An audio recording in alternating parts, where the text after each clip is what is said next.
എല്ലാവർക്കും കറണ്ട് അഫയേഴ്സിന്റെ ഒരു പുതിയ സെഷനിലേക്ക് സ്വാഗതം. എന്റെ പേര് പ്രണവ് സാർ. അടുത്ത ഇനി മേജർ അപ്പോയിന്റ്മെന്റ്സിൽ നമ്മൾ നോക്കാൻ പോകുന്നത് RBIയുടെ 26ാമത്തെ ഗവർണർ ആരാണ്? സഞ്ജയ് മൽഹോത്രയാണ്. SBIയുടെ ചെയർമാൻ എന്ന് പറയുന്നത് തുഹിൻ കാന്ത് പാണ്ഡെ ആണ്. അതുപോലെ ISROയുടെ പുതിയ ചെയർമാൻ ആരാണ്? വി നാരായണനാണ്. അതും പഠിച്ചു വെക്കുക. DRDOയുടേത് ഡോക്ടർ സമീർ വി കമ്മത്താണ്. അതും കൂടെ എന്ത് ചെയ്ത് വെക്കുക, പഠിച്ചു വെക്കുക. ഇതൊക്കെ ഏറ്റവും ഇമ്പോർട്ടന്റ് ആയിട്ടുള്ള പോസ്റ്റുകൾ ആയതുകൊണ്ടാണ് നമ്മൾ എന്ത് ചെയ്തിരിക്കുന്നത്, ക്ലാസ്സിൽ പറഞ്ഞു പോകുന്നത്. എന്ത് ചെയ്യാ, എന്തായാലും നിങ്ങൾ നോക്കി വെക്കുക. ഓക്കെ, ക്ലിയർ അല്ലേ? അടുത്ത ഏഷ്യൻ വിന്റർ ഗെയിംസ് ആണ്. ഏഷ്യൻ വിന്റർ ഗെയിംസും സമ്മർ ഗെയിംസും നമ്മൾ നോക്കുന്നുണ്ട്. അതില് 2025 90th ഏഷ്യൻ വിന്റർ ഗെയിംസ് നടന്നിരിക്കുന്നത് എവിടെ വെച്ചിട്ടാണ്? ഹോസ്റ്റ് കൺട്രിയും പഠിച്ചു വെക്കുക. ഇത്രയും കാര്യങ്ങൾ, ഈ ഒരു 3 കാര്യങ്ങൾ എന്ത് ചെയ്യുക, നിങ്ങൾ വ്യക്തമായിട്ട് പഠിച്ചു വെക്കുക. അതിപ്പോ ഏത് ഗെയിംസ് ആയാലും അതിന്റെ ഹോസ്റ്റ്, അതുപോലെ തന്നെ മസ്കോട്ട്, ഭാഗ്യചിഹ്നം, അതുപോലെ തന്നെ അതിന്റെ മോട്ടോ, ഇത് നിങ്ങൾ എന്ത് ചെയ്യുക, നോക്കി വെക്കുക. ഇപ്പം ഖേലോ ഇന്ത്യ നടക്കുന്നുണ്ട്, ഖേലോ ഇന്ത്യ വിന്റർ ഗെയിംസ് നടക്കുന്നുണ്ട്. അതിന്റെ തന്നെ പല ടൈപ്പ് കാര്യങ്ങൾ നടക്കുന്നുണ്ട്. അതിന്റെ എല്ലാത്തിന്റെയും എവിടെ വെച്ചിട്ടാണ് ഹോസ്റ്റ് ചെയ്യുന്നത്, ഏത് സ്റ്റേറ്റിൽ വെച്ചിട്ടാണ് നടക്കുന്നത്, അതുപോലെ തന്നെ അതിന്റെ മസ്കോട്ട് ഏതാണ്, അതുപോലെ തന്നെ അതിന്റെ മോട്ടോ ഏതാണെന്ന് നോക്കുക. ഖേലോ ഇന്ത്യയൊക്കെ എപ്പോഴും ചോദിക്കുന്നതാണ്. അത് എന്ത് ചെയ്യാം, നിങ്ങൾ നോക്കി വെക്കുക. അത് ഞാൻ ഈ ഒരു സ്ലൈഡിൽ ഉൾപ്പെടുത്തിയിട്ടില്ല. അത് നിങ്ങൾ എന്ത് ചെയ്യാം, നോക്കി വെക്കുക. ഓക്കെ, അപ്പൊ 90th ഏഷ്യൻ വിന്റർ ഗെയിംസ് നടന്നിരിക്കുന്നത് ഹാർബിൻ, ചൈനയിൽ വെച്ചിട്ടാണ് നടന്നിരിക്കുന്നത്.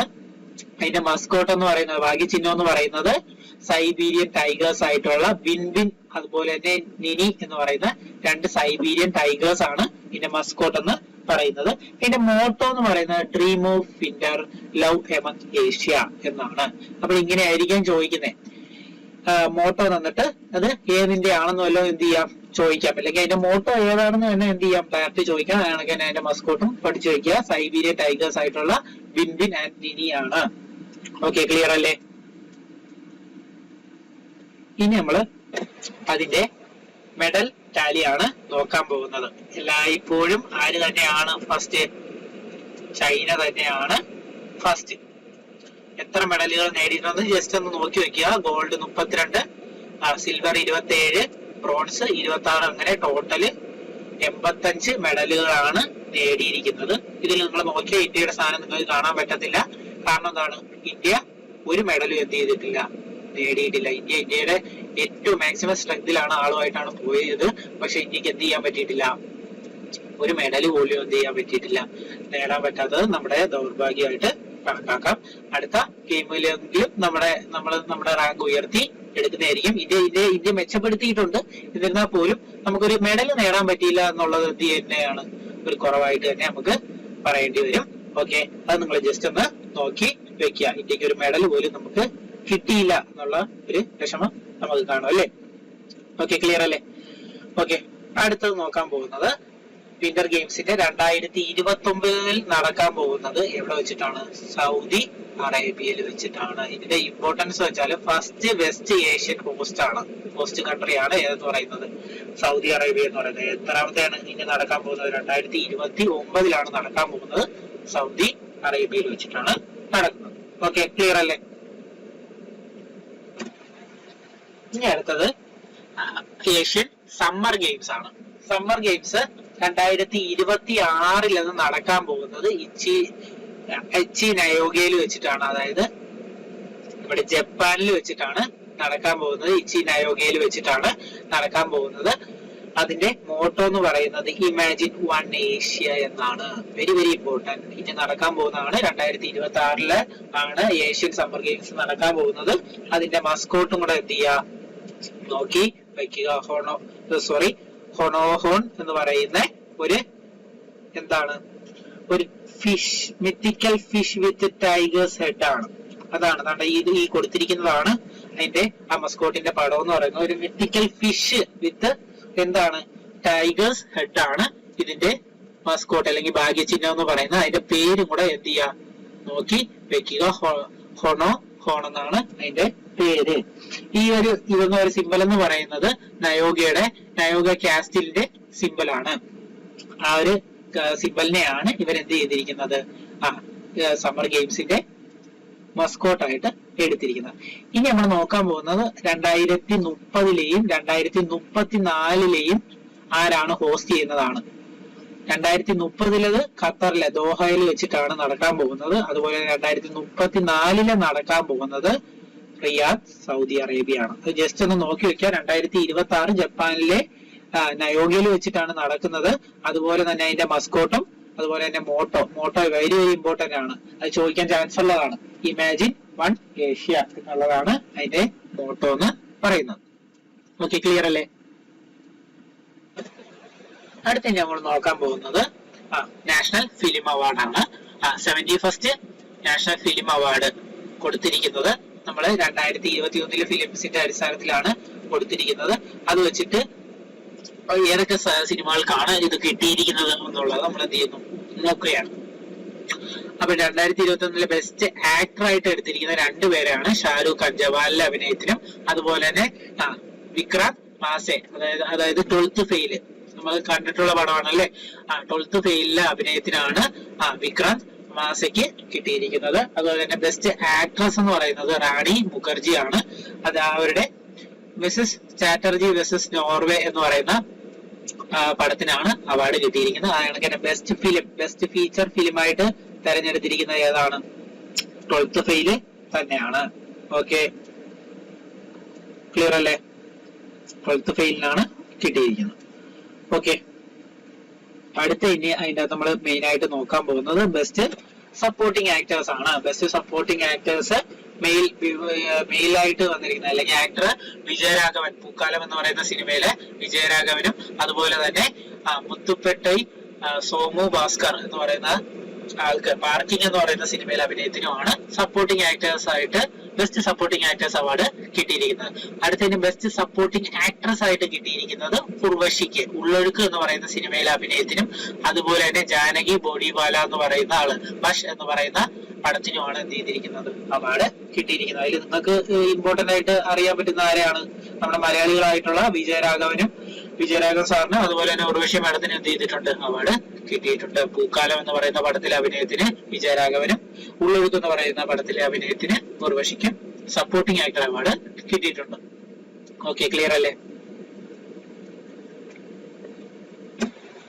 ഓക്കെ, അടുത്ത ഇമ്പോർട്ടന്റ് എന്ന് പറയുന്നത് ദാദാ സാഹിബ് ഫാൽക്കെ അവാർഡ് 2023 വെച്ചിട്ടാണ് കൊടുത്തിരിക്കുന്നത്. നമ്മുടെ ആർക്കാ കൊടുത്തിരിക്കുന്നത്? നമ്മുടെ ലാലേട്ടനാണ് അല്ലെ. അപ്പോൾ മോഹൻലാലിനാണ് 2023 ദാദാ സാഹിബ് ഫാൽക്കെ അവാർഡ് കിട്ടിയിരിക്കുന്നത്. നമ്മളെല്ലാവരും അഭിമാനത്തോടെ കണ്ടൊരു നിമിഷമാണ് അല്ലെ മോഹൻലാലിനെ, നമ്മുടെ ലാലേട്ടനെ ഈ ഒരു അവാർഡ് കിട്ടിയത്. ആ ഒരു അവാർഡിനെ പറ്റി ജസ്റ്റ് ഒന്ന് നിങ്ങൾ എന്ത് ചെയ്യാൻ നോക്കി വെക്കുക. ഇന്ത്യയിലെ ഹയസ്റ്റ് സിനിമ ഓണർ ആയിട്ടാണ്, ഏറ്റവും സിനിമ രംഗത്തെ അഭിനയത്തിനും സംഭാവനയ്ക്കും കൊടുക്കുന്ന ഏറ്റവും വലിയ അവാർഡാണ് ഏതെന്ന് പറയുന്നത് ദാദാ സാഹിബ് ഫാൽക്കെ അവാർഡ് എന്ന് പറയുന്നത്. നമ്മുടെ 2023 കിട്ടിയിരിക്കുന്നത് നമ്മുടെ ലാലേട്ടന് തന്നെയാണ്. ഈ ഒരു അവാർഡ് കൊടുത്തു തുടങ്ങിയത് 1969 കൊടുത്തു തുടങ്ങിയിരിക്കുന്നത്. അയാളുടെ സ്മരണാർത്ഥമാണ് ഇത് കൊടുത്തു തുടങ്ങിയിരിക്കുന്നത്. പൃഥ്വിരാജ് ഗോവിന്ദ് ഫാൽക്കെ നമ്മുടെ ഇന്ത്യസ് ഫസ്റ്റ് ഫിലിം മേക്കർ ആയിട്ട് അറിയപ്പെടുന്നത് അദ്ദേഹത്തിന്റെ ഇതായിട്ടാണ് സ്മരണാർത്ഥമാണ് ദാദാ സാഹിബ് ഫാൽക്കെ അവാർഡ് കൊടുക്കുന്നത്. അതിന്റെ അകത്ത് ഫസ്റ്റ് റെസിപ്പിയന്റ് കൂടെ നിങ്ങൾ ജസ്റ്റ് ഒന്ന് നോക്കി വെക്കുക. ആരാണ്? ദേവിക റാണി ഫ്ലോറിച്ചിനാണ് കിട്ടിയിരിക്കുന്നത്. അതും കൂടെ എന്ത് ചെയ്യുക, ക്ലിയർ ആയിട്ട് നോക്കി വെക്കുക. ഓക്കെ, ക്ലിയർ അല്ലേ?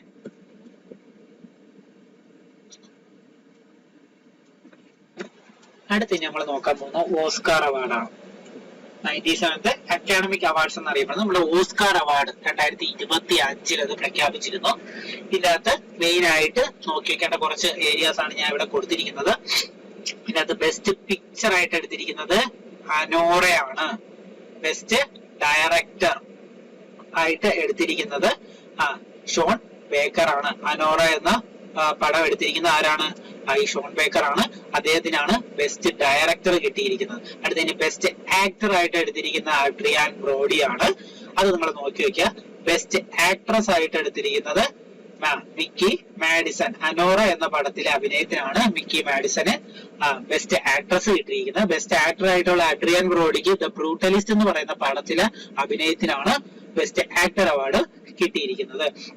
അതുപോലെ തന്നെ ഇതിനകത്ത് നിങ്ങളെ സപ്പോർട്ടിംഗ് ആക്ടറും ആക്ട്രസ് ഒക്കെ ജസ്റ്റ് ഒന്ന് വായിച്ചു വെക്കുക.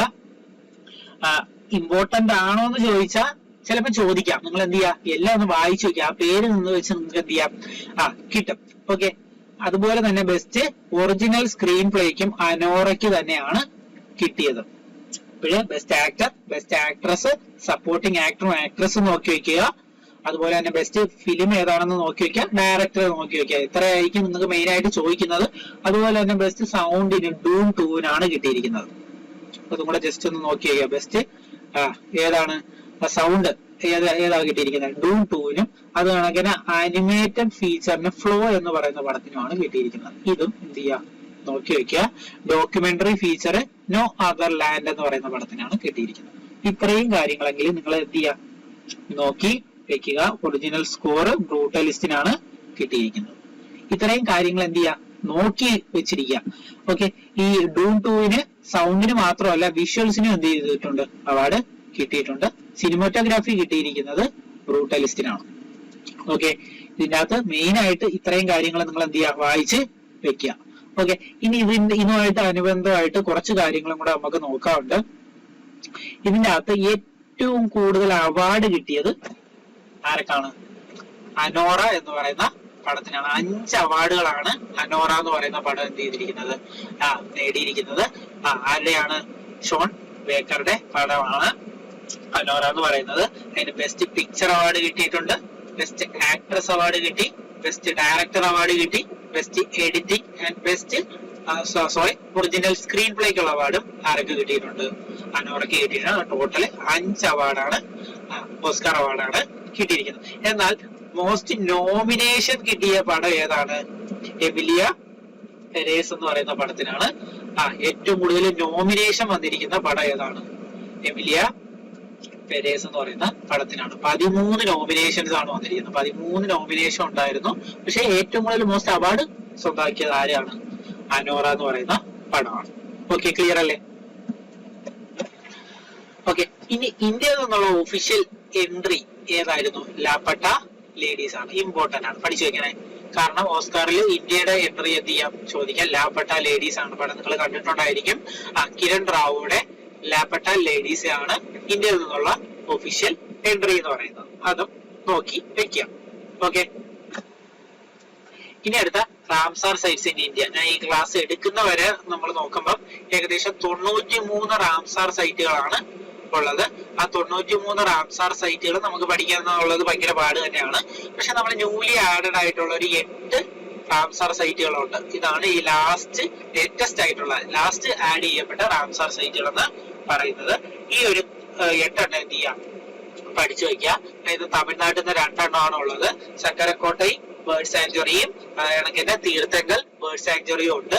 അതുപോലെ തന്നെ സിക്കിമിലെ കെച്ചിയോ പാൽറി വെറ്റ്ലാൻഡ് ഉണ്ട്. അതുപോലെ തന്നെ ദുദ്വ ലേക്ക് ഇൻ ജാർഖണ്ഡ്.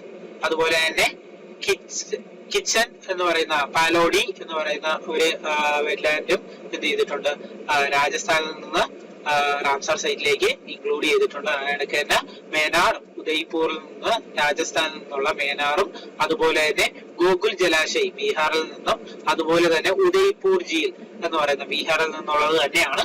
ഈ ഒരു 8 എണ്ണമാണ് പുതുതായിട്ട് ആഡ് ചെയ്തിരിക്കുന്നത്. ഈ പേരുകളും അതുപോലെ തന്നെ അവ ഏത് സ്റ്റേറ്റിൽ നിന്നുള്ളതാണെന്നും കൂടെ പഠിച്ചു വെക്കാം. കാരണം ഈ പേരുകൾ ഞാൻ ചുമ്മാതെ പറഞ്ഞിട്ടും കാര്യമില്ല, നിങ്ങൾ ഫെമിലിയർ ആക്കുക. 1, 2, 3 തവണ എന്ത് ചെയ്യുക, വായിച്ചു നോക്കുക. തമിഴ്നാട്ടിൽ നിന്ന് 2 എണ്ണം, അതുപോലെ തന്നെ ബീഹാറിൽ നിന്ന്, രാജസ്ഥാനിൽ നിന്ന് 2 എണ്ണം വീതവും, അതുപോലെ തന്നെ സിക്കിം ജാർഖണ്ഡിൽ നിന്ന് ഓരോന്ന് വീതവും ആണ് ലേറ്റസ്റ്റ് ആയിട്ട് ആഡ് ചെയ്തിരിക്കുന്നത്. അതിന്റെ അത് തമിഴ്നാട്ടിൽ നിന്നുള്ളത് എന്തായാലും നോക്കി വെക്കുക. കാരണം എന്ന് പറയുന്നത് തമിഴ്നാട്ടിലാണ് ഇപ്പൊ ഏറ്റവും കൂടുതൽ എന്തുള്ളത്, റാംസാർ സൈറ്റുകളുള്ളത്. തമിഴ്നാട്ടിൽ ഇപ്പൊ ലേറ്റസ്റ്റ് ആയിട്ട് 2 എണ്ണം കൂടെ ആഡ് ചെയ്തപ്പോഴത്തേക്ക് ടോട്ടൽ 20 റാംസാർ സൈറ്റുകൾ എവിടെയുണ്ട്, തമിഴ്നാട്ടിലുണ്ട്. അപ്പോഴേ highest number of Ramsar site in India ഏത് സ്റ്റേറ്റിനാണ്, തമിഴ്നാട്ടിലാണ്. 20 സൈറ്റുകളുണ്ട്. അത് കഴിഞ്ഞാൽ ഉത്തർപ്രദേശിലാണ്. ഉത്തർപ്രദേശിൽ ഏകദേശം ഒരു 20 റാംസാർ സൈറ്റുകളാണ് ഉള്ളത്. ഓക്കെ. അതുപോലെ തന്നെ ലാർജസ്റ്റ് റാംസാർ സൈറ്റ് ഏതാണ്, അതും കൂടെ ജസ്റ്റ് അവിടെ ഒരു അഡീഷണൽ ഇൻഫർമേഷൻ ആയിട്ട് കൊടുത്തിട്ടുള്ളത്. സുന്ദർബൻ ഡെൽറ്റ എവിടെയാണ്, വെസ്റ്റ് ബംഗാളാണ്. ഇതുകൂടെ നോക്കി വെക്കുക. നിങ്ങൾ ആ പേരുകളൊന്ന് ഫെമിലിയർ ആക്കി വെക്കുന്നത് നല്ലതായിരിക്കും. കാരണം എന്ത് ചെയ്യാം, ഈ പേരുകൾ അല്ലെങ്കിൽ ഈ ഒരു ബേർഡ് സാഞ്ചുറി. ഇപ്പൊ സർക്കരക്കോട്ട ഈ ബേർഡ് സാഞ്ചുറി ഏത് സ്റ്റേറ്റിലാണ് ലൊക്കേറ്റ് ചെയ്തതെന്ന് പറഞ്ഞ് ചോദിക്കാം. ആ പേര് വെച്ചിട്ട് നിങ്ങൾക്ക് സർക്കരക്കോട്ടയും അതുപോലെ തന്നെ തീർത്ഥങ്കലും ചിലപ്പം തമിഴ്നാടാണെന്ന് കിട്ടുമായിരിക്കും. പക്ഷെ ബാക്കിയുള്ള ഇപ്പൊ ദുദ്വ ലേക്ക് എവിടെയാണെന്ന് എന്ത് ചെയ്യാം ചോദിക്കാം. ഡയറക്റ്റ് റാംസാർ സൈറ്റ് എന്ന് പറഞ്ഞാൽ ആയിരിക്കത്തില്ല ചോദ്യങ്ങൾ വരുന്നത്. ഇപ്പം അവരിങ്ങനെ ആയിരിക്കും ചോദിക്കുന്നത്, ദുദ്വ ലേക്ക് ഏത് സ്റ്റേറ്റിലാണ് ലൊക്കേറ്റ് ചെയ്യുന്നതെന്ന് പറഞ്ഞായിരിക്കും ചോദ്യം വരുന്നത്. അപ്പോൾ അത് ഏതാണ്, ജാർഖണ്ഡിലാണെന്നുള്ളത് നിങ്ങൾ അറിഞ്ഞു വെക്കുക. അതുപോലെ ഗൂഗിൾ ജലാശയം ഏത് സ്റ്റേറ്റിലാണ് എന്നുള്ളതൊക്കെ എന്ത് ചെയ്യാം പഠിച്ചു വെക്കുക. ബീഹാറാണ്. അപ്പോൾ അതൊക്കെ എന്ത് ചെയ്യാം ഫെമിലിയർ ആക്കി വെക്കുക. എല്ലാം കാണാതെ പഠിക്കുക എന്നുള്ളതൊക്കെ നമുക്ക് ഇമ്പോസിബിൾ ആയിട്ടുള്ള കാര്യമാണ്. കാരണം 93 റാംസാർ സൈറ്റുകളാണുള്ളത്. 93 റാംസാർ സൈറ്റുകൾ നോക്കി വെക്കുക എന്നുള്ളത് എന്താണ് പാടായിട്ടുള്ള കാര്യമാണ്. ഈ ലേറ്റസ്റ്റ് ആയിട്ട് ആഡ് ചെയ്തതും അവയുടെ സ്റ്റേറ്റും എങ്കിലും എന്ത് ചെയ്യാം പഠിച്ച് വെക്കുക. ഓക്കെ, അടുത്ത നമ്മൾ നോക്കാൻ പോകുന്ന ഗ്രാൻഡ് സ്ലാം കിരീടം സ്വന്തമാക്കിയതാണ്. ഗ്രാൻഡ് സ്ലാം അതിന്റെ അകത്ത് വിംബിൾട്ടൺ ടെന്നീസ് ചാമ്പ്യൻഷിപ്പ് ആണ് നമ്മൾ മെയിൻ ആയിട്ട് ആദ്യം നോക്കാൻ പോകുന്നത്. അതിൽ സിംഗിൾസില് നമ്മുടെ മെൻസ് കിരീടം സ്വന്തമാക്കിയത് ജാനിക് സിന്നറിനാണ്. ഇറ്റലിക്കാരനായിട്ടുള്ള ജാനിക് സിന്നറിനാണ് കിട്ടിയത്. അത് കണക്ക് തന്നെ വുമൺ ടെന്നീസ് ചാമ്പ്യൻ എന്ന് പറയുന്നത് ഇഗ സിയാടെക് ആണ് സ്വന്തമാക്കിയത്. പോളണ്ടുകാരിയാണ്. ഓക്കെ, അവരുടെ രാജ്യം എന്ത് ചെയ്യുക പഠിച്ചു വെക്കുക. ഒരു വിംബിൾട്ടൺ നേടിയതാണ് ജാനിക് സിന്നറും അത് കണക്ക് തന്നെ വുമൺ നേടിയത് ഇഗ സിയാടെക്കുമാണ് സ്വന്തമാക്കിയത്. ഓക്കെ, ഇതിന്റെ അകത്ത് ഞാൻ ഇതിന്റെ തന്നെ മെൻസിന്റെ ഡബിൾസിന്റെയും വുമൻസ് ഡബിൾസിന്റെയും ഇത് കൊടുത്തിട്ടുണ്ട്. ഇതിന്റെ PPTയോ PDF നിങ്ങൾക്ക് ഷെയർ ചെയ്യും. അങ്ങനെയാണെങ്കിൽ അത് എടുത്ത് എന്ത് ചെയ്യുക ജസ്റ്റ് ഒന്ന് വായിച്ചു നോക്കിയാൽ നിങ്ങൾ ഗൂഗിൾ ചെയ്യുക. എല്ലാം പറഞ്ഞ് പോകാനുള്ള സമയപരിധി കാരണം ഞാൻ സ്കിപ്പ് ചെയ്യാണ്. നിങ്ങൾ ജസ്റ്റ് ഒന്ന് ഫെമിലിയർ ആക്കി വെക്കാം. ഓക്കെ, അത് ഞങ്ങൾക്ക് വിംബിൾട്ടൺ കഴിഞ്ഞു. അടുത്തത് ഓസ്ട്രേലിയൻ ഓപ്പൺ ആണ്. ഓസ്ട്രേലിയൻ ഓപ്പണിൽ മെൻ സിംഗിൾസ് ആര് തന്നെയാണ് നമ്മളെ സ്വന്തമാക്കിയ ഇറ്റലിക്കാരനായിട്ടുള്ള ജാനിക് സിന്നർ തന്നെയാണ് കൊണ്ടുപോയിരിക്കുന്നത്. അതുപോലെ തന്നെ വുമൺ സിംഗിൾസ് നേടിയിരിക്കുന്നത് മാഡിസൺ കീസ് ആണ്. അമേരിക്കക്കാരിയായിട്ടുള്ള മാഡിസൺ കീസ് ആണ് സ്വന്തമാക്കിയിരിക്കുന്നത്. ഇവിടെയും ഞാൻ അതിന്റെ ഡബിൾസിന്റെ ഇത് കൊടുത്തിട്ടുണ്ട്. നമ്മൾ ജസ്റ്റ് ഒന്ന് എന്ത് ചെയ്യാം വായിച്ച് നോക്കാം. അടുത്ത US ഓപ്പൺസ് നമ്മൾ നോക്കുമ്പോഴത്തേക്ക് അതിന്റെ മെയിൻ സിംഗിൾസ് നേടിയത് ആരാണ്? കാർലോസ് അൽക്കാരസ് ആണ്. നേരത്തെ പറഞ്ഞ വിംബിൾട്ടൺ ആയാലും അതുപോലെ തന്നെ ഓസ്ട്രേലിയൻ ഓപ്പൺ ആയാലും നമ്മൾ കണ്ടത് ആരാണ്? ജാനിക് സിന്നർ ആണ് മെൻസ് സിംഗിൾസ് നേടിയത്. പക്ഷെ ഇവിടേക്ക് വരുമ്പോഴത്തേക്ക് US ഓപ്പൺസിലേക്ക് വരുമ്പോഴത്തേക്ക് മെൻസ് സിംഗിൾസ് നേടിയിരിക്കുന്നത് കാർലോസ് അൽക്കാരസ്, സ്പെയിൻകാരനായിട്ടുള്ള കാർലോസ് അൽക്കാരസ് ആണ്. വുമൻസ് നേടിയിരിക്കുന്നത് അരീന സെബലങ്കയാണ്. ബെലാറസുകാരിയായിട്ടുള്ള അരീന സെബലങ്കയാണ് നേടിയിരിക്കുന്നത്. ഓക്കെ, ക്ലിയർ ആക്കി പഠിച്ചു വയ്ക്കുക. US ഓപ്പൺസ് മനസ്സിലായല്ലോ. ഇനി ഇതൊക്കെ ചോദ്യങ്ങൾ ചോദിക്കാം. മെൻസും വുമൻസും ചോദിക്കാം, സിംഗിൾസ് ചോദിക്കാം. മറ്റതും ജസ്റ്റ് ഒന്ന് ഫെമിലിയർ ആക്കി വെക്കുക. ഓക്കെ, ഇവിടെ ഞാൻ അത് കൊടുത്തിട്ടുണ്ട്. US ഓപ്പൺസിന്റെയും ഇന്ന് എന്ത് ചെയ്യാം ജസ്റ്റ് ഒന്ന് ഫെമിലിയർ ആക്കുക. ഓക്കെ, ക്ലിയർ അല്ലേ?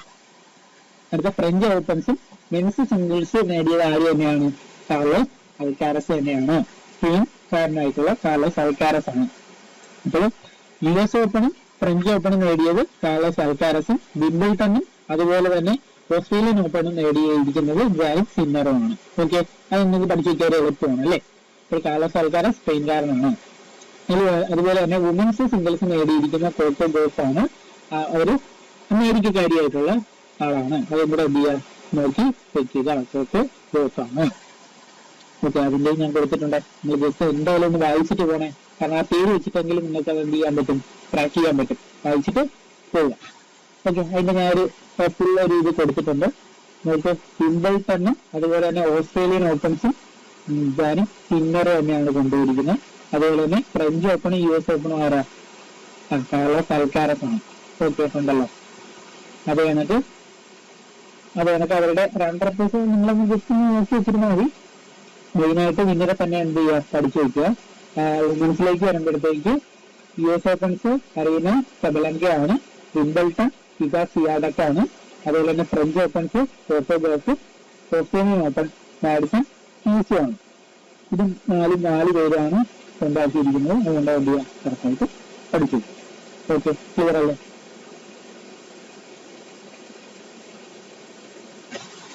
അടുത്ത് നമ്മൾ നോക്കാൻ പോകുന്നത് ഒരു ജസ്റ്റ് ചെറിയൊരു ടോപ്പിക്കാണ്. 2025 76 റിപ്പബ്ലിക് ഡേയുടെ ചീഫ് ഗസ്റ്റ് ആരായിരുന്നു എന്നുള്ളത് പഠിച്ചു വെക്കുക. ഇന്തോനേഷ്യൻ പ്രസിഡന്റ് ആയിരുന്നു ചീഫ് ഗസ്റ്റ് ആയിട്ട് വന്നിരിക്കുന്നത്. അദ്ദേഹത്തിന്റെ പേര് എന്ത് ചെയ്യാം പഠിച്ചു വയ്ക്കുക. എത്തി പ്രബോവോ സുബിയാൻഡോ എന്ന് പറയുന്ന എവിടത്തെ പ്രസിഡന്റ് ആവുന്നത്? ഇന്തോനേഷ്യൻ പ്രസിഡന്റ് ആണ്. അപ്പൊ ഇങ്ങനെ അധികം ചോദിക്കും. ചിലപ്പോൾ പേര് വന്നിട്ട് ഏത് രാജ്യത്തിന്റെ പ്രസിഡന്റ് ആണെന്നല്ല എന്ത് ചെയ്യാൻ ചോദിച്ചാൽ ഈ ചീഫ് ഗസ്റ്റ് ആരാണെന്നാണ് റിപ്പബ്ലിക് ഡേയുടെ 26th റിപ്പബ്ലിക് ഡേയുടെ ചീഫ് ഗസ്റ്റ് ആരാണെന്നാണ് എന്ത് ചെയ്യാൻ ചോദ്യം വരാം. നോക്കി വെക്കാം. ഓക്കെ, ക്ലിയർ അല്ലേ? നെക്സ്റ്റ് ബുക്കർ പ്രൈസ് ആണ് നോക്കാൻ പോകുന്നത്. ബുക്കർ പ്രൈസും ഇന്റർനാഷണൽ ബുക്കർ പ്രൈസും ആണ് എന്ത് ചെയ്യുന്നുണ്ട് നോക്കുന്നുണ്ട്. അപ്പോൾ ഈ ഒരു ബുക്കർ പ്രൈസും ഇന്റർനാഷണൽ ബുക്കർ പ്രൈസും തമ്മിലുള്ള വ്യത്യാസം നമ്മൾ എന്ത് ചെയ്യാം ആദ്യം ഒന്ന് മനസ്സിലാക്കാം. ബുക്കർ പ്രൈസ് എന്ന് പറയുന്നത് ഇംഗ്ലീഷിൽ രചിക്കപ്പെട്ട് അതുപോലെ തന്നെ UK പബ്ലിഷ് ചെയ്തിട്ടുള്ള ഫിക്ഷൻസ് ആണ്, നോവൽസിനാണ് എഴുതി കൊടുക്കുന്നത് ഈ ഒരു ബുക്കർ പ്രൈസ് കൊടുക്കുന്നത്.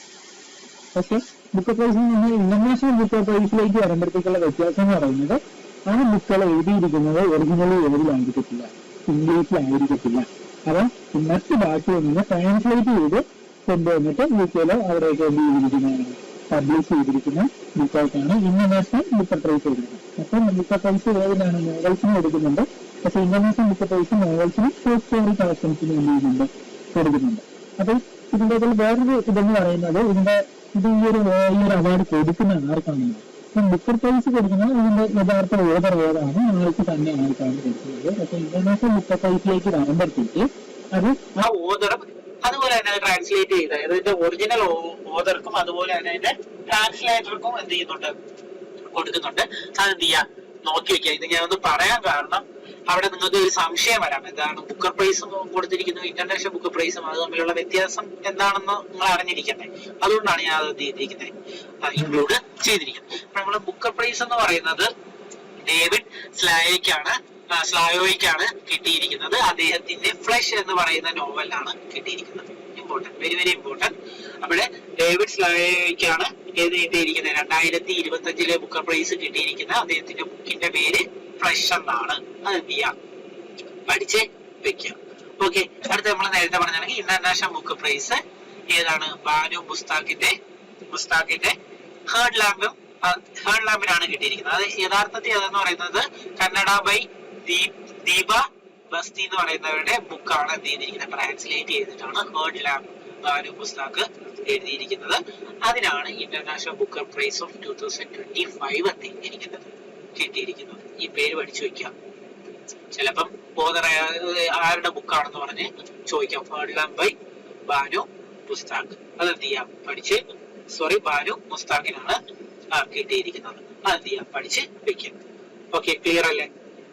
ഒരു ബുക്കർ പ്രൈസും ഇന്റർനാഷണൽ ബുക്ക് പ്രൈസ് എന്ത് ചെയ്തിട്ടുണ്ടായിരിക്കും മനസ്സിലായിരിക്കും. ഹേർഡ് ലാമ്പ് ബൈ ബാനു മുസ്താഖിനാണ് കിട്ടിയിരിക്കുന്നത്. പഠിച്ചു വയ്ക്കേ. അതുപോലെ തന്നെ കന്നഡ ബൈ ദീപ ബസ്തി അവരുടെ ബുക്കാണ് എന്ത് ചെയ്തിരിക്കുന്നത് ട്രാൻസ്ലേറ്റ് ചെയ്ത് ഹേർഡ് ലാമ്പ് എന്ന പേരില് ബാനു മുസ്താഖ് ഇത് ഇറക്കിയിരിക്കുന്നത്. അതിനാണ് അവാർഡ് കിട്ടിയിരിക്കുന്നത്. ഓക്കെ, ക്ലിയർ അല്ലേ?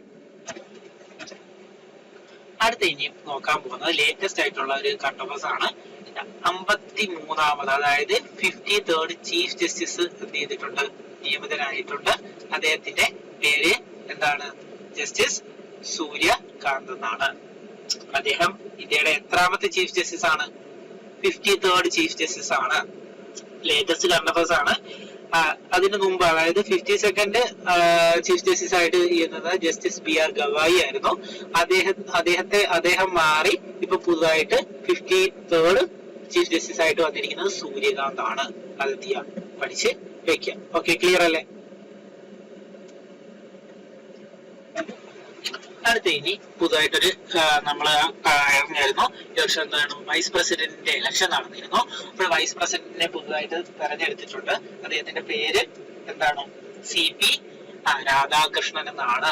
ശാന്തപുരം പൊന്നുസ്വാമി രാധാകൃഷ്ണൻ എന്നാണ് അദ്ദേഹത്തിന്റെ ഫുൾ നെയിം. എന്താണ്? ചന്ദ്രപുരം എന്താണ് പൊന്നുസ്വാമി രാധാകൃഷ്ണൻ എന്നാണ് അദ്ദേഹത്തിന്റെ പേര്. അദ്ദേഹം ഇന്ത്യയുടെ എത്രാമത്തെ പ്രസിഡന്റ് ആണ്? 15th vice president of India ആണ്. പുതുതായിട്ട് വൈസ് പ്രസിഡന്റിനെ തിരഞ്ഞെടുത്തു. അദ്ദേഹത്തിന്റെ പേര് പഠിച്ചു വയ്ക്കുക. ചന്ദ്രപുരം പൊന്നുസ്വാമി രാധാകൃഷ്ണൻ എന്നാണ് പേര്. CP രാധാകൃഷ്ണൻ എന്നാണ് അദ്ദേഹത്തിന്റെ പേര്. അദ്ദേഹം എവിടത്തേക്ക് ഗവർണർ ആയിട്ട് ഇരുന്നിട്ടുണ്ട്? ജാർഖണ്ഡിന്റെയും തെലങ്കാനയുടെയും പുതുച്ചേരിയുടെയും മഹാരാഷ്ട്രയുടെയും എന്തായിട്ട് ഗവർണറായിട്ട് സെർവ് ചെയ്തിരുന്ന ആളാണ്. അദ്ദേഹമാണ് ഇന്ത്യയുടെ 15th വൈസ് പ്രസിഡന്റ് എന്ന് പറയുന്നത്. ഓക്കെ, അതെന്ത് ചെയ്യാ നോക്കി വെക്കുക. ഓക്കെ, അദ്ദേഹത്തിന്റെ പേര് ഫെമിലിയർ ആക്കുക. നിങ്ങൾക്ക് ഡയറക്റ്റ് ഹീറ്റിംഗ് ആയിട്ട് ചോദിക്കണമെന്നില്ല, പക്ഷെ ചോദിക്കാൻ പോകുന്നത് വൈസ് പ്രസിഡന്റിന്റെ എന്താണ് ഇലക്ഷനുമായിട്ട് ബന്ധപ്പെട്ടിട്ടുള്ള കാര്യങ്ങളാണ്. വൈസ് പ്രസിഡന്റിന്റെ പൊസിഷൻ എന്താണ്? അദ്ദേഹമാണ് ഇന്ത്യയുടെ second highest constitutional authority. First ആരാണെന്ന് നിങ്ങൾക്ക് അറിയാലോ, പ്രസിഡന്റ് ആണ്. സെക്കൻഡ് ഹയസ്റ്റ് കോൺസ്റ്റിറ്റ്യൂഷണൽ അതോറിറ്റി എന്നറിയപ്പെടുന്നത് ആരാണ്? വൈസ് പ്രസിഡന്റ് ആണ്. അദ്ദേഹത്തിന്റെ ആർട്ടിക്കിൾ പഠിച്ചു വെക്കുക, 63 ആണ്. വൈസ് പ്രസിഡന്റ് ഓഫ് ഇന്ത്യയുടെ ആർട്ടിക്കിൾ 63 ആണ്. ഇനി അദ്ദേഹത്തിന്റെ ഇലക്ഷനും അദ്ദേഹത്തിന്റെ എലിജിബിലിറ്റിയാണ് നമ്മൾ ജസ്റ്റ് ഒന്ന് നോക്കാൻ പോകുന്നത്. അദ്ദേഹത്തിന്റെ ഇലക്ഷന് പങ്കെടുക്കുന്നത് ആരൊക്കെയാണ്, അല്ലെങ്കിൽ ഇലക്ഷൻ അദ്ദേഹത്തെ എങ്ങനെയാണ് തിരഞ്ഞെടുക്കുന്നത്? അദ്ദേഹത്തെ എങ്ങനെയാണ് തിരഞ്ഞെടുക്കുന്നത്? പ്രൊപ്പോർഷണൽ റെപ്രസെന്റേഷൻ വെച്ചിട്ടാണ്. എവിടെ നിന്നൊക്കെ ഉള്ള ആൾക്കാരാണ്? MPs from both house of the parliament. പാർലമെന്റിന്റെ ഇരുസഭകളിലെയും ബോത്ത് ഹൗസസ് ഓഫ് പാർലമെന്റ്, അതായത് ലോക്സഭയിൽ നിന്നും രാജ്യസഭയിൽ നിന്നും ഉള്ള ഇലക്ടഡ് മെമ്പേഴ്സ് വെച്ചിട്ടാണ് എന്ത് ചെയ്തിരിക്കുന്നത്? എംപിമാരെ. ആ എംപിമാരാണ് പ്രൊപ്പോർഷണൽ റെപ്രസെന്റേഷൻ വഴിയാണ് ആരെ തെരഞ്ഞെടുക്കുന്നത്? വൈസ് പ്രസിഡന്റ് ഓഫ് ഇന്ത്യനെ എന്ത് ചെയ്തിരിക്കുന്നത്? തെരഞ്ഞെടുക്കുന്നത്. ഇനി അദ്ദേഹത്തിന്റെ എലിജിബിലിറ്റിനെ പറ്റി നിങ്ങൾ എന്ത് ചെയ്യുക? അറിഞ്ഞു വെക്കുക. അദ്ദേഹം എന്തായിരിക്കണം? അറ്റ്ലീസ്റ്റ് 35 ഇയർ ഓൾഡ് ആയിരിക്കണം, ഇന്ത്യൻ സിറ്റിസൺ ആയിരിക്കണം, അതുപോലെ തന്നെ രാജ്യസഭയിലെ മെമ്പർ ആവാൻ ക്വാളിഫൈ ആയിട്ടുള്ള ആളായിരിക്കണം എന്ത് ചെയ്യേണ്ടത്? വൈസ് പ്രസിഡന്റിന്റെ ഇലക്ഷന് നിൽക്കേണ്ടത്. എന്തൊക്കെയാണ്? അപ്പോൾ 35 വയസ്സായിരിക്കണം, അതുപോലെ തന്നെ ഇന്ത്യൻ സിറ്റിസൺ ആയിരിക്കണം, അതുപോലെ തന്നെ രാജ്യസഭ മെമ്പർ ആവാനുള്ള ക്വാളിഫിക്കേഷൻ ഉള്ള ആളായിരിക്കണം. അദ്ദേഹത്തിന്റെ ടേം ആൻഡ് വേക്കൻസി അതിനെ പറ്റി എന്ത് ചെയ്യുക? നോക്കുക. അദ്ദേഹത്തെ എത്ര വർഷത്തേക്കാണ് ഒരു ഇലക്ഷൻ, എത്ര കാലത്തേക്കാണ് തെരഞ്ഞെടുക്കുന്നത്? 5 വർഷത്തേക്കാണ് തെരഞ്ഞെടുക്കുന്നത്. അതേ കണക്ക് തന്നെ ഇവരെ തെരഞ്ഞെടുക്കുന്നതിന് രീതിയുണ്ട്. അതായത് നിലവിലിരിക്കുന്ന വൈസ് പ്രസിഡന്റ് ഇറങ്ങുന്നതിന് മുമ്പ് തന്നെ അടുത്ത ആളെ എന്ത് ചെയ്തിരിക്കണം? എലക്ട് ചെയ്തിരിക്കണം എന്നുള്ളൊരു ഒരു രീതിയുണ്ട്. ആ രീതിയിലായിരിക്കും ഇവരെ എന്ത് ചെയ്തിരിക്കുന്നത്? തെരഞ്ഞെടുക്കുന്നത്. ഇനി അദ്ദേഹത്തെ അല്ലെങ്കിൽ വൈസ് പ്രസിഡന്റ് ഓഫ് ഇന്ത്യ എന്ന് പറയുന്ന ഒരു ഒറ്റ പോസ്റ്റ് ആയിട്ടുണ്ടോ, അല്ലെങ്കിൽ എങ്ങനെയാ അതിന്റെ രീതി? വൈസ് പ്രസിഡന്റ് ഓഫ് ഇന്ത്യ എന്ന് പറയുന്നത് അദ്ദേഹം എക്സ് ഒഫീഷ്യോ ചെയർമാൻ ഓഫ് രാജ്യസഭയായിരിക്കും. അദ്ദേഹം എക്സ് ഒഫീഷ്യോ ചെയർമാൻ ഓഫ് രാജ്യസഭയുടെ ചെയർമാൻ ആണ് ആരെന്ന് പറയുന്നത്? നമ്മുടെ വൈസ് പ്രസിഡന്റ് എന്ന് പറയുന്നത്. അദ്ദേഹത്തിന്റെ പ്രൈമറി റോള് തന്നെ അതാണ്. ഓക്കെ. അതേപോലെ തന്നെ അദ്ദേഹത്തിന് വേറെ കുറച്ച് റോളും കൂടെ ഉണ്ട്. അതായത് ഇപ്പൊ പ്രസിഡന്റ് ആബ്സെന്റ് ആണെന്ന് വിചാരിക്കുക. അദ്ദേഹം ആബ്സെന്റ് ആണെങ്കിൽ വൈസ് പ്രസിഡന്റ് ആയിരിക്കും പിന്നെ എന്തായിട്ട് ആക്ട് ചെയ്യുന്നത്? പ്രസിഡന്റ് ആയിട്ട് ആക്ട് ചെയ്യുന്നത്. അങ്ങനെ ആക്ട് ചെയ്യുന്നതുമായിട്ട് ബന്ധപ്പെട്ട ആർട്ടിക്കിൾ ആണ് ആർട്ടിക്കിൾ 65. അതും നോക്കി വെക്കുക. വൈസ് പ്രസിഡന്റിന്റെ ആർട്ടിക്കിൾ 63 ആണ്. അദ്ദേഹം പ്രസിഡന്റിന്റെ റോള് വഹിക്കുമ്പോൾ അത് ആർട്ടിക്കിൾ 65 ആണ്. ഓക്കെ, അദ്ദേഹത്തെ നമുക്ക് ഇപ്പം അദ്ദേഹം ആരാണ്? രാജ്യസഭ മെമ്പർ ആവാൻ ക്വാളിഫൈ ആയിട്ടുള്ള ഒരാളാണ്. അപ്പോൾ അദ്ദേഹത്തെ റിമൂവ് ചെയ്യുന്നത് എങ്ങനെയാണ്? Removed by a resolution in രാജ്യസഭയാണ്. ഓക്കെ, ആൻഡ് അപ്രൂവൽ ഫ്രം ലോക്സഭയിൽ നിന്ന് അപ്രൂവൽ കിട്ടിയാൽ മതി. രാജ്യസഭയിലാണ് ഈ റെസൊല്യൂഷൻ എന്ത് ചെയ്യുന്നത്? കൊടുക്കുന്നത്. വിത്തിൻ 14 ഡേ നോട്ടീസ്, 14 ദിവസത്തെ നോട്ടീസ് കൊടുത്തിട്ടാണ് ഇദ്ദേഹത്തെ എന്ത് ചെയ്യുന്നത്? റിമൂവ് ചെയ്യാനുള്ള റെസൊല്യൂഷൻ എന്ത് ചെയ്യുന്നത്? കൊണ്ടുവരുന്നത്. അപ്പോൾ ആ റിമൂവൽ ഓഫ് വൈസ് പ്രസിഡന്റ് പറയുന്ന ആർട്ടിക്കിൾ ഏതാണ്? ആർട്ടിക്കിൾ 67 ആണ് എന്നുള്ളതും കൂടെ എന്ത് ചെയ്യാം? നോക്കി വെക്കാം. ക്ലിയർ അല്ലേ? വൈസ് പ്രസിഡന്റ് ഇപ്പം നമ്മളിവിടെ ഡിസ്കസ് ചെയ്യാൻ കാരണം പുതിയ വൈസ് പ്രസിഡന്റിനെ തെരഞ്ഞെടുത്തു. അപ്പോൾ നിങ്ങൾക്ക് ഡയറക്റ്റ് ചോദ്യം വരത്തില്ല, ചിലപ്പോൾ പൊളിറ്റിക്കായിട്ട് കണക്ട് ചെയ്തായിരിക്കും എന്ത് ചെയ്യുന്നത്? ചോദ്യം വരുന്നത്. അത് നോക്കി വെക്കാം. ഇനി നമ്മൾ നോക്കാൻ പോകുന്നത് ആക്സിയം 4 മിഷൻ ആണ്. ഇത് ഭയങ്കര ഇമ്പോർട്ടന്റ്, സയൻസ് ആൻഡ് ടെക്നോളജിയിൽ നിങ്ങൾക്ക് ഭയങ്കര ഇമ്പോർട്ടന്റ് ആയിട്ടുള്ള ഒരു ഏരിയ ആണ്. അതിന്റെ കാരണം എന്ന് പറയുന്നത് ഇതിന്റെ അകത്ത് ഇന്ത്യ എന്ന ഒരാൾ എന്ത് ചെയ്ത്, ഇന്ത്യ എന്നുള്ള ഒരാളുടെ ആ സാന്നിധ്യം ഈ ഒരു മിഷന്റെ അകത്തുണ്ട്. ഓക്കെ, അതിന്റെ മെയിൻ ആയിട്ടുള്ള കുറച്ച് കാര്യങ്ങൾ നമുക്ക് നോക്കാം. അപ്പോൾ ഇത് ലോഞ്ച് ചെയ്തിരിക്കുന്നത് 2025 ജൂൺ 25 എവിടെ നിന്നാണ്? കെന്നഡി സ്പേസ് സെന്റർ ഫ്ലോറിഡ, അവിടെ നിന്നാണ് എന്ത് ചെയ്തിരിക്കുന്നത്? ഈ ഒരു മിഷൻ ലോഞ്ച് ചെയ്തിരിക്കുന്നത്. ഈ മിഷൻ ലോഞ്ച് ചെയ്തിരിക്കുന്ന റോക്കറ്റ് എന്ന് പറയുന്നത് സ്പേസ് എക്സിന്റെ ഫാൽക്കൺ 9 റോക്കറ്റിലാണ് ഈ ഒരു ആക്സിയം 4 മിഷൻ എന്ത് ചെയ്തിരിക്കുന്നത്? ലോഞ്ച് ചെയ്തിരിക്കുന്നത്. ആ സ്പേസ് ക്രാഫ്റ്റിന്റെ പേര് പഠിച്ച് വെക്കുക. സ്പേസ് എക്സ് ക്രൂ ഡ്രാഗൺ ക്യാപ്സ്യൂളിലാണ് ഇവര് എന്ത് ചെയ്തിരിക്കുന്നത്? ഈ ഒരു മിഷൻ നടത്തിയിരിക്കുന്നത്. ഈ മിഷൻ എന്താണെന്ന് വെച്ചാല് ഈ നമ്മുടെ ഭൂമിയിൽ നിന്ന് മനുഷ്യരെ എന്ത് ചെയ്യുന്നു? ഇന്റർനാഷണൽ സ്പേസ് സ്റ്റേഷനിലേക്ക് എന്ത് ചെയ്യുന്നു, കൊണ്ടുപോകുന്നു. അവിടെ കുറച്ച് സയന്റിഫിക് എക്സ്പെരിമെന്റ് നടത്തുകയും അതൊക്കെയാണ് ഈ ഒരു മിഷന്റെ എന്ത് ചെയ്യുന്നിരിക്കുന്നത് പ്രൈമറി ഒബ്ജക്റ്റീവ് എന്ന് പറയുന്നത്. ഏകദേശം ഒരു 18 ദിവസത്തെയാണ് ഈ ഒരു മിഷന്റെ ഡ്യൂറേഷൻ എന്ന് പറയുന്നത്. ഇതിന്റെ പ്രധാന പ്രത്യേകത ആക്സിയം 4 എന്നാണ് എന്ത് ചെയ്തിരിക്കുന്നത്, ആക്സിയം 4 എന്നാണ് അറിയപ്പെടുന്നത്. അതായത് 4 പ്രൈവറ്റ് ആസ്ട്രോനറ്റിനെ എന്ത് ചെയ്യുന്നു, ബഹിരാകാശത്തേക്ക് എത്തിക്കുന്നു. ബഹിരാകാശത്തെ എവിടെ, ഇന്റർനാഷണൽ സ്പേസ് സ്റ്റേഷനിലേക്ക് എത്തിക്കുന്നു. ആരുടെയൊക്കെ കൊളാബറേഷനോട് കൂടി, നാസയുടെയും സ്പേസ് എക്സിന്റെയും ISROയുടെയും കൊളാബറേഷനോട് കൂടിയാണ് ഈ ആക്സിയം 4 മിഷൻ എന്ത് ചെയ്തിരിക്കുന്നത്, നടത്തിയിരിക്കുന്നത്. ഈ ഒരു 18 ദിവസത്തെ യാത്രയൊക്കെ കഴിഞ്ഞ് അതിലുള്ളവരെ 4 പേര് നമ്മൾ പഠിക്കും. നമുക്ക് അടുത്ത സ്ലൈഡിൽ നോക്കാം. ഒരു 2025 ജൂലൈ 15 എന്ത് ചെയ്തു, ഇവരെ തിരിച്ച് വന്നു. ഓക്കെ, ഇതാണ് ആ ഇതിന്റെ ഒരു ഓവറോൾ ഐഡിയ എന്ന് പറയുന്നത്. ഇപ്പോൾ പോയിരിക്കുന്നത് ജൂൺ 2025 പോയി ജൂലൈ 15 ഇവര് എന്ത് ചെയ്തു, തിരിച്ചു വന്നു. 18 ദിവസത്തോളമുള്ള യാത്രയാണ് ഇവര് നടത്തിയത്. ഓക്കെ, ക്ലിയർ അല്ലേ? ഓക്കെ, ഇനി ഇതിന്റെ അകത്തുള്ള ക്രൂ മെമ്പേഴ്സ് ആരൊക്കെ ആയിരുന്നു എന്നുള്ളതാണ് നമ്മൾ അടുത്ത് നോക്കാൻ പോകുന്നത്.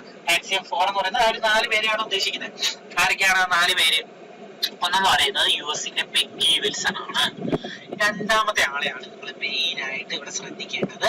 ഗ്രൂപ്പ് ക്യാപ്റ്റൻ ആയിട്ട് പോയത് ആരാണ്? നമ്മുടെ ശുഭാൻഷു ശുക്ല ഫ്രം ഇന്ത്യ. ഇത് ഇമ്പോർട്ടന്റ് അല്ലേ? എന്തുകൊണ്ടാണ് ഇപ്പൊ ഇമ്പോർട്ടന്റ് ആണെന്ന് മനസ്സിലായില്ലേ? അതായത് ഇന്ത്യക്കാരനായിട്ടുള്ള ശുഭാൻഷു ശുക്ല എന്ത് ചെയ്തിട്ടുണ്ട്, ഈ ഒരു ആക്സിയം 4 മിഷന്റെ ഭാഗമായിട്ട് ഇതിന്റെ ഒരു ഗ്രൂപ്പ് ക്യാപ്റ്റൻ ആയിട്ടാണ് അദ്ദേഹം എന്ത് ചെയ്തിരിക്കുന്നത്, പോയിരിക്കുന്നത്. അപ്പോൾ ഈ ഒരു സ്പേസിലേക്കുള്ള അദ്ദേഹത്തിന്റെ യാത്രയോട് കൂടി അദ്ദേഹത്തിന് കുറച്ച് റെക്കോർഡുകൾ കിട്ടിയിട്ടുണ്ട് അല്ലെ.